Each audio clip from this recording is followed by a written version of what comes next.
السلام علیکم ورحمۃ اللہ وبرکاتہ۔ بسم اللہ الرحمن الرحیم۔ ناظرین، آج کی جو ویڈیو ہے یہ بڑی ہی اہم ہے۔ اکثر ہم لوگ یہ سنتے آئے ہیں کہ علماء سے کہ قبر کے اندر 3 سوال ہوں گے جب بندہ قبر کے اندر جائے گا، تو ہم اسی والا سے ہم آپ کو ڈاکٹر طاہر القادری حفظہ اللہ تعالیٰ کی ویڈیو دکھائیں گے۔ ان کا کہنا ہے کہ صرف 1 سوال ہوگا، تو آئیے ناظرین وہ ویڈیو دیکھتے ہیں، آخر وہ کون سا سوال ہوگا اس میں ہم سنتے ہیں، تو پھر انشاءاللہ اسی والا سے ہم بھی گفتگو کریں گے۔ تو آئیے ناظرین مل کے ڈاکٹر طاہر القادری حفظہ اللہ تعالیٰ کی ویڈیو ہم دیکھتے ہیں۔ آج آپ کو ایک نئی بات بتاتے ہیں، علماء کرام کو معلوم ہے، آپ کو بتا رہے ہیں۔ قبر میں 3 سوال ہوں گے۔ یہ حدیث بڑی توجہ سے سنیں، یہ اہل علم کے لیے اور اہل جو طالبان علم حدیث ہیں ان کے لیے۔ حضرت براء بن عازب، میں 3-4 حدیثیں بیان کروں گا۔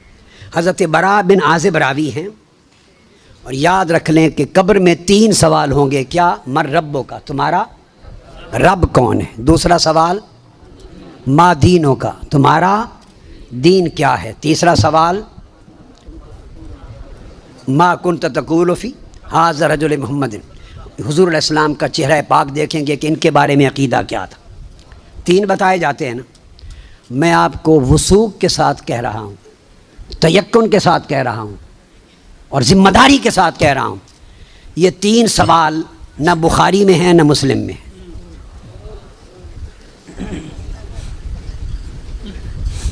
یہ 3 سوال نہ صحیح بخاری میں ہیں، سب سے بڑی کتب حدیث کی کون سی ہیں؟ بخاری و مسلم، دونوں میں نہیں ہیں۔ یہ ہیں حضرت براء بن عازب رضی اللہ تعالیٰ عنہ حدیث کے راوی ہیں، یہ ابو داؤد میں ہے اور دیگر کتب میں ہیں جو صحیح بخاری مسلم کے بعد نچلے درجے کی کتابیں ان کے بعد۔ تو سنن ابی داؤد میں ہے، مسند احمد بن حنبل میں ہے۔ اس میں فرمایا کہ جب آپ میت کو دفنا دیتے ہیں اور اس کے بعد پھر فرشتے آتے ہیں، میں مختصر کر رہا ہوں تاکہ زیادہ چیزیں بیان ہو سکیں، وہ آ کے پوچھتے ہیں یا ھذا من ربک، اے بول تمہارا رب کون ہے؟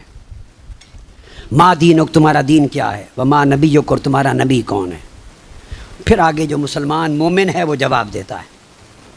یہ حدیث براء بن عازب راوی ہیں اور دیگر کتب سے ہے، مگر میں آپ کو بتا رہا ہوں نہ بخاری میں نہ مسلم میں، ان سے نچلے درجے کی کتب حدیث صحاح میں اور دیگر کتب میں ہیں۔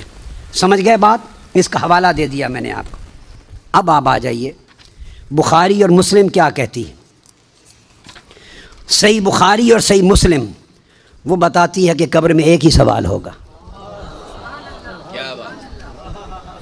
میں 3 سوال مانتا ہوں، میرے بارے میں کوئی نیا عقیدہ نہ سمجھ لیں اپنا، میں 3 مانتا ہوں، مگر میں بتا رہا ہوں کہ یہ 3 سوال نہ صحیح بخاری میں ہیں نہ مسلم میں ہیں، صحیحین سے نچلے درجے کی کتابوں میں، سنن ابی داؤد اور دیگر کتب میں۔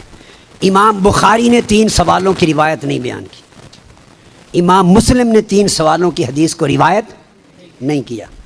وہ کیا کہتے ہیں؟ امام بخاری اور امام مسلم سے بڑا امام تو حدیث میں کوئی نہیں، بولیے۔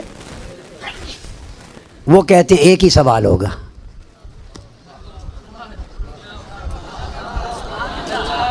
اب ٹکراؤ آ گیا بخاری اور مسلم کی صحیحین کی روایت میں اور نچلے درجے کی کتب صحاح کی روایت میں ٹکراؤ آ گیا، مگر ٹکراؤ نہیں، پھر تطبیق کریں گے، جوڑیں گے معنی کو۔ بخاری اور مسلم کہتے ہیں کہ 3 سوال کا ذکر کوئی نہیں ان کی روایت میں، 1 ہی سوال ہوگا۔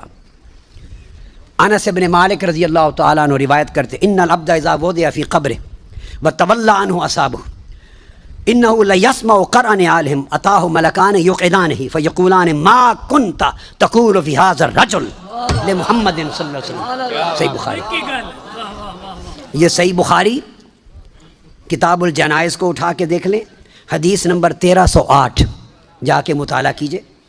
پھر کتاب الجنائز میں حدیث نمبر 1673، صحیح مسلم کتاب الجنہ وصفت نعیمہا، پھر ابو داود میں بھی ہے، نسائی میں بھی، احمد بن حنبل، ساری کتب صحاح میں یہ حدیث، اور بخاری اور مسلم کی متفق علیہ۔ اگر متفق علیہ حدیث کچھ اور بتائے اور نچلے درجے کی کتب۔ جی ناظرین، آپ نے یہ ویڈیو ملاحظہ فرمائی۔ تو ناظرین اگر دیکھا جائے سنن ابو داؤد کے اندر غالباً حدیث ہے، نبی پاک صلی اللہ علیہ وسلم کا فرمان ملتا ہے کہ اس حدیث کے اندر بتایا گیا ہے کہ 4 سوال ہوں گے. ساری عمر ہم نے 3 ہی سنے ہیں. تو آئیے پہلا سوال کیا ہوگا؟ پوچھا جائے گا من ربو کا، تیرا رب کون ہے؟ تو جو مومن ہوگا وہ کہے گا ربی اللہ، میرا رب اللہ ہے. یہاں پہ ایک حدیث اور سنا دوں، مشکات کے اندر یہ بھی حدیث ہے. جو مومن ہوگا نا اس کے لیے یہ سوال بہت ہی آسان ہو جائیں گے. خیر جو حدیث سنانا چاہتا ہوں وہ یہ ہے کہ نبی پاک صلی اللہ علیہ وسلم فرماتے ہیں کہ مومن کی قبر میں جب فرشتہ آ کے سوال کرتا ہے تو جو مومن ہوگا نا وہ یہ کہے گا، جب فرشتے ان کو اٹھائیں گے وہ کہے گا پیچھے ہو جاؤ، میری عصر کی نماز کا وقت جا رہا ہے، پہلے مجھے نماز پڑھنے دے. یہ مشکات کی حدیث ہے. ناظرین یہاں سے یہ پتہ چلتا ہے جو بندہ دنیا کے اندر رب العالمین کے سامنے سجدے میں گرتا ہوگا، رب کو راضی کرتا ہوگا، اسی کو وہاں پہ نماز کی فکر ہوگی. وہ یہ کہے گا کہ میری عصر کی نماز جا رہی ہے، پہلے نماز بعد میں آپ کے سوالوں کے جواب. تو خیر ناظرین پہلا سوال ہوگا من ربو کا، مومن کہے گا ربی اللہ، میرا رب اللہ ہے. ما دینوں کا، کہا جائے گا دین علیہ السلام. تو پوچھا جائے گا من نبیوں کا، تو مومن بندہ کیا کہے گا؟ نبی محمد صلی اللہ علیہ وسلم. چوتھا سوال وہ یہ کرے گا کہ آپ کو کیسے پتہ ان سوالوں کا جواب کیسے پتہ؟ تو پھر وہ یہ بات کہے گا کہ ہمارے تک اللہ رب العالمین کا قرآن پہنچا، ہم نے اس کو پڑھا، اور نبی پاک کا فرمان پڑھا، ہم تک وہ نبی پاک کا فرمان پہنچا، ہم نے وہ پڑھا اور ہم کو ان چیز کا علم ہو گیا. تو ناظرین دعا کریں اللہ پاک ہم تمام امت مسلمہ کو قبر کی سختیوں سے بھی محفوظ فرمائے، اور یہ بھی دعا کریں اللہ پاک ہمیں قرآن پاک کی کثرت کے ساتھ تلاوت کرنے کی توفیق دے، اور ساتھ ساتھ قرآن پاک کو ترجمے کے ساتھ پڑھنے کی توفیق دے، اور اللہ پاک ہمیں 5 وقت کا پکا اور سچا نمازی بنائے. جزاکم اللہ خیرہ. السلام علیکم ورحمۃ اللہ وبرکاتہ.